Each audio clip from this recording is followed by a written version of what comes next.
Ensangi zino bw'osanga abantu nga batudde ku migugu gyabwe ku kisaawe ky'ennyonyi tolowooza nti baliko ekizibu. Wabula wano science ne technology waatuuse. Ensawo eyogerwako yeevuga yokka tekomye kugonza mirimu gy'abantu ng'okusitula emigugu wabula n'okugondeza abazigula emirimu. Eriko ekifo awaterekerwa kompyuta ey'omu ngalo, essimu, engoye n'ebintu ebirala.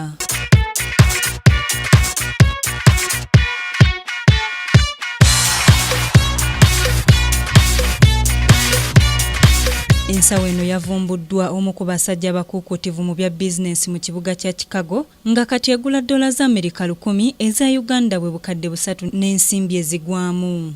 Omutto gwayo okutuulwa mugonvu bulungi nga ne wansi waayo eriko kwotuuza ebigere ng'etambula. Kati gwayagala okugonza obulamu ng'otambula tukuzigiridde osobola okugenda ku mutimbagano ne weekolera wooda. Basirika Sarah, Kingdom TV, amalindirire. I thought that was so cool.